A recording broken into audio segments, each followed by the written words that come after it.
আমরা তো জাস্ট একটা ডিস্ট্রিক্ট আমাদের একটা থানা নিয়ে এক মাস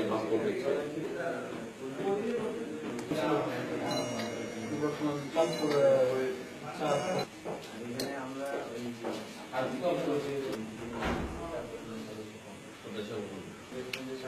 মহিলারাও দেখি আমি কয়েকদিন কিন্তু আমরা কিছু পাঠিয়ে দিই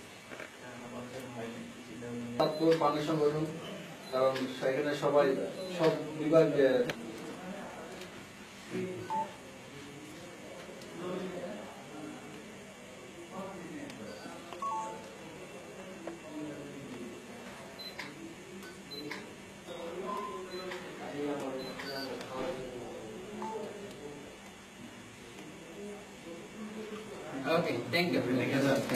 আমাদেরও এটা বিভেদ যাতে না, যেমন আমি ছাত্র সমিতি করলাম, এটা যাতে সবসময় সঙ্গে ফোকাস করে কথা বলতে হবে, নট নেসেসারি, দরকার নেই আমার কাজ করলেই সেটা হচ্ছে আমাদের মেসেজ যে ইউনাইটেড থাকা, এটা হচ্ছে বড় জিনিস।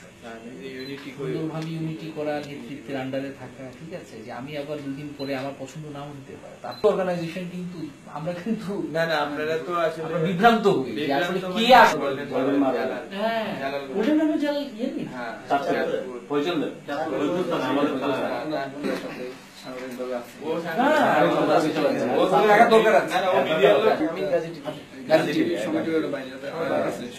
শুরু করছে এই বছরে শুরু করলো। ঠিক আছে, ঠিক আছে, তো সবাইকে দোয়া করবেন। থ্যাংক ইউ স্যার, আমার জন্য দোয়া করবেন। Thank you sir, thank you ভাই।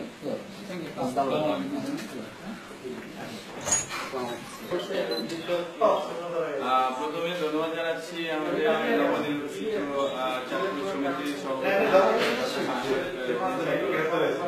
আমরা আজকে এখানে ছাত্র সমিতি বাংলাদেশের কাতারে আমরা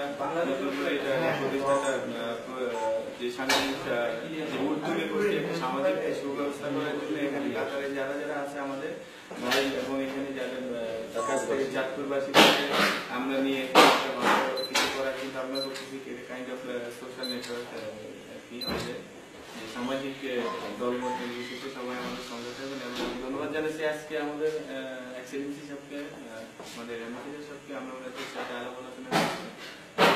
আপনারা মিডিয়াতে যারা আছেন সবাই আমাদের জন্য সার্বিকভাবে সহযোগিতা করে আমাদের এই সংগঠনকে সামনে নিয়ে যাবেন।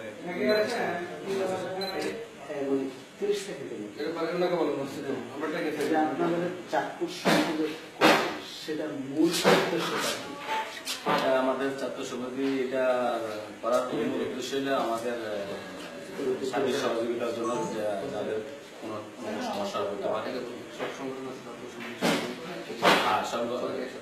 সব সংগঠন আছে কাতারে, সবার সব সংগঠন আছে, আমাদের ছাত্র সংগঠন নাই, এই জন্য আমরা ছাত্র সংগঠনটা তৈরি করছি।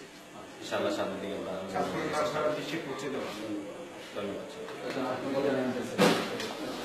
আপনার কাছে কেমন মনে হয় ছাত্র সমিতি কার্যক্রম ভবিষ্যতে কাতারের মাটিতে তুলে ধরবেন, আপনারা কিভাবে কি করবেন? যাক, আলহামদুলিল্লাহ, ইনশাআল্লাহ আমাদের চাঁদপুর ডিস্ট্রিক্টের প্রথমে স্মরণ করছি চাঁদপুর ডিস্ট্রিক্টের সমাবেশ সাহেবকে, এরপরে চাঁদপুর ডিস্ট্রিক্টের যে আয়োজক বিন্দু এবং যারা আজকে অক্লান্ত পরিশ্রম করে এই সংগঠনে দাঁড় করে দিতেছে, তার জন্য আমি সবাইকে আমার পক্ষ থেকে ধন্যবাদ জানাই।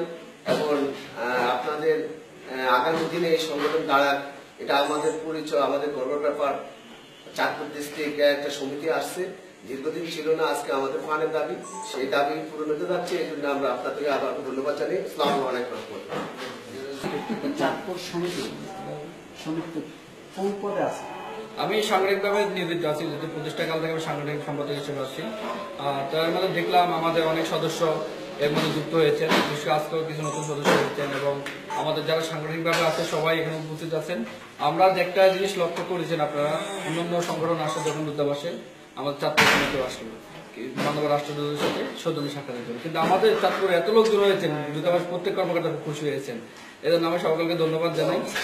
আমরা যেহেতু প্রথম থেকে এত উৎসাহ পাচ্ছি, আমরা আশা করি আমাদের প্রাণের সংগঠনটা আমাদের ভবিষ্যতে কাতারের মাটিতে একটি আদর্শ সংগঠন হবে বলে মনে করি, এবং ভবিষ্যতে চাঁদপুর সমিতির যে কার্যক্রম হবে এর সাথে আমাদের চাঁদপুর যে বাসী আছে এবং বিশেষ করে চাঁদপুরের বিভিন্ন যারা কমিটিতে আমাদের যোগদান করবেন, বিভিন্ন উপজেলা, 8 উপজেলা এবং মেইন কমিটিতে সবাই স্বতঃস্ফূর্তভাবে অংশগ্রহণের মাধ্যমে এই চাঁদপুর সমিতি সকল কার্যক্রমকে উৎসাহিত করবেন এবং সফলমণ্ডিত হবে। এই জন্য আমি সকলের সহযোগিতা কামনা করছি এবং আমাদের যারা সংগঠনে সাংগঠনিকভাবে সহযোগিতা করবেন সবাইকে ঐক্যবদ্ধভাবে চলার জন্য আহ্বান জানাচ্ছি।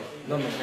আপনি তো আর্টটিভি সাংবাদিক, তাহলে আপনার কতটুকু ভূমিকা থাকবে এই চাঁদপুর সমিতির উপরে? হ্যাঁ, আমাকে যেহেতু আমি সাংবাদিকতার পাশাপাশি আমাকে এই সংগঠন নিয়ে কাজ করব, যেহেতু এটা আঞ্চলিক আমাদের চাঁদপুর একটা বিভাগ ডিস্ট্রিক্ট, এবং এই ডিস্ট্রিক্টের যতজন মানুষ আছেন বিশেষ করে 8টা উপজেলা সবাইকে আমরা 8টা ভাগে ভাগ করবো বলতে আমরা সাংগঠনিক সম্পাদক, সভাপতি এবং সাধারণ সম্পাদক এবং যুগ্ম সাধারণ সম্পাদক এবং সহ সাংগঠনিক সম্পাদক যারা থাকবেন আমরা 5 জন করে প্রত্যেকটা উপজেলা কমিটি গঠন করব এবং 5 জন উপজেলা গঠন করার পরে আমরা সেন্ট্রাল কমিটিতে আনবো এবং সবাইকে আমরা আঞ্চলিকতার যে ছোঁয়াটা থাকবে এটা থাকবে। কারণ এটা আপনি দেখবেন চট্টগ্রাম সমিতি হয়েছে, কিন্তু অনলি চট্টগ্রাম সমিতি, ওনার মধ্যে রাউজান সমিতি আলাদা, এরপর আপনার পরিসরী আলাদা এবং আপনার যে অন্যান্য যেগুলো আছে ওগুলো সবগুলো আলাদা। কিন্তু আমাদের এই সংগঠনের মধ্যে থাকবে চাঁদপুর সমিতির মূলত চাঁদপুর ডিস্ট্রিক্টের যে কয়টা উপজেলা সবগুলো থাকবে এবং সবগুলো উপজেলা থেকে যারা সংগঠনের জন্য অনেক শ্রম দিবেন তাদেরকে আমরা সভাপতি, সেক্রেটারি, সাংগঠনিক সম্পাদক হিসেবে নিয়োজিত রাখবো এবং এদেরকে নিয়ে আমরা ভবিষ্যতে যে ধরনের অনুষ্ঠান হোক যাকে হোক তারা আমাদেরকে অবহিত করবেন এবং আমরা তাদেরকে পারমিশন দেওয়ার কালে তারা তাদের অনুষ্ঠান কার্যক্রম চালিয়ে যাবে। এই ক্ষেত্রে আমাদের কোনো ধরনের দ্বিমত হবে না বলে মনে করি।